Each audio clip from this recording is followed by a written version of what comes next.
шығар деген екен Али ибн Абу Талиб. Біз мұғалімдер үнемі оқушыларға сұрақ қоямыз да, оқушылар бізге жауап беретін.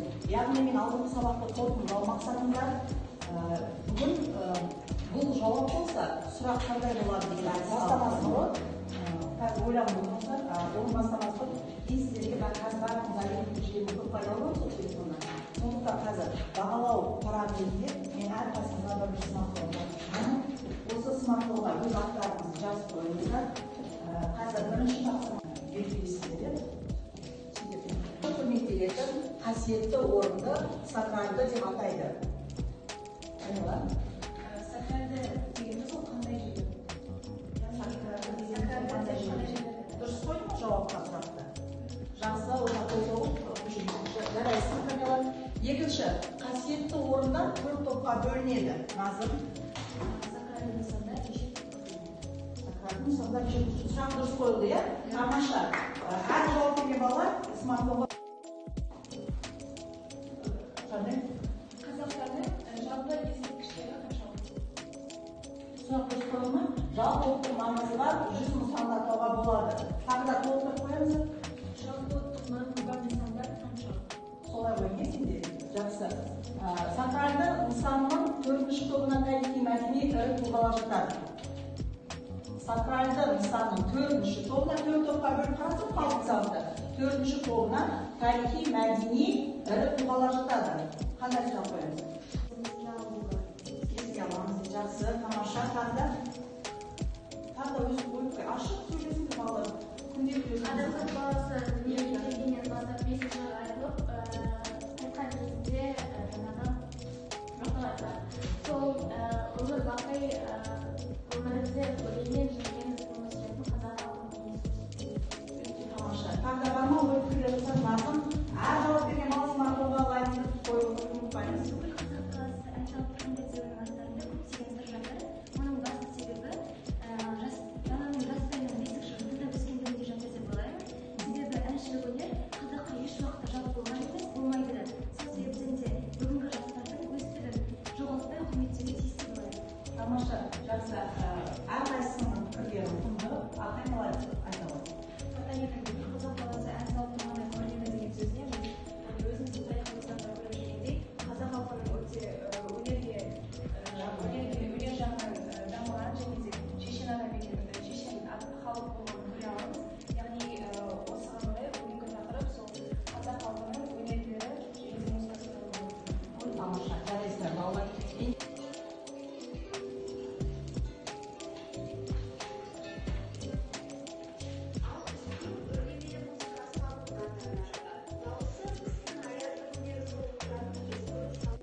жаңғырту арқылы қазіргі түрлі біздің республика көлемінде ескерткіштеріміз, мұражайларымыз және өзіміздің салт дәстүрлеріміз жаңғырып келе жатыр. Тамаша бала. Жалпы тақырып түсінікті болды ғой, ендеше тапсырма орындауға көшеміз. Бағыттар нәтижелерге күнделікті тақырып жазып қойсақ, әр тапсырма нәтижеге орындап отырамыз, оған бойынша үлгеруге тырысыңдар. Тапсырмаларды орындау үшін мен сағат 9 әдісін алдым. Яғни қазір бағыттарына мен сағат таратып беремін. Бұл сағатта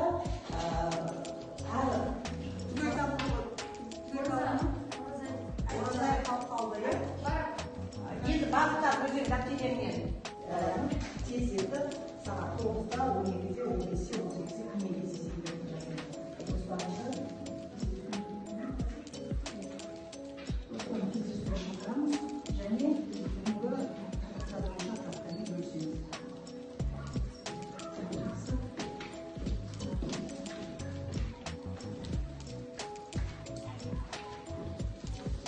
Бірінші тапсырма өздерінің ашып тоқтатылар. Сағат 9 болды.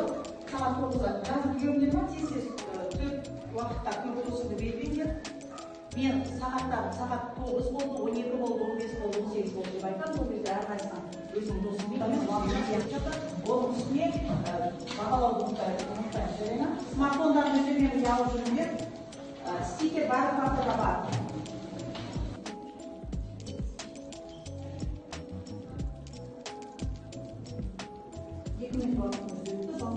Жақсы, кім жауап береді?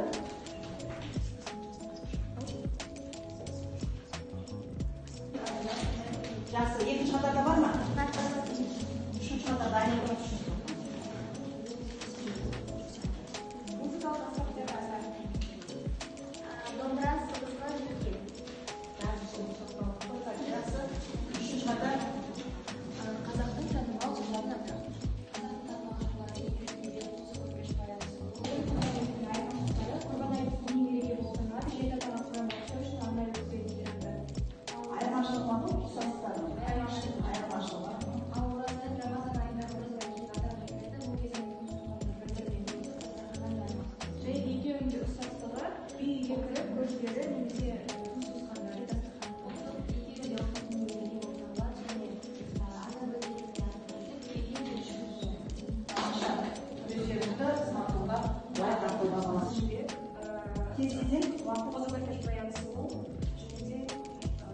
Stop oldu.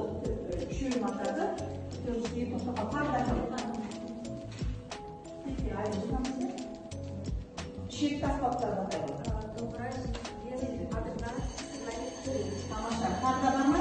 Utku boyunca hatalar mı geldi? Siz?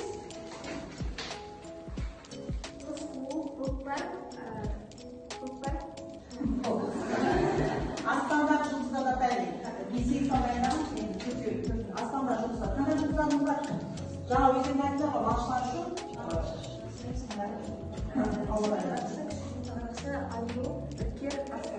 Жақсы, тамаша. Кейін алды, немесе тапсырманы толық ойында ең жоғарғы баспалдарға шықты деген оқшақ болды. Толығымен тапсырмалардың бәрін орындадым. Жоғары жетістікке жетімдер әрқайсысында қанша стикер жазарында санасынан баған балды айтып былай көрсет санап айтыңдаршы, кімде ең жоғары балл екен? 7, 5, 6, 8, тағы ең жоғарысы 7. Яғни 7-8 балалар бүгін сабақта өте сабағым аяқталды. Сау болыңыздар.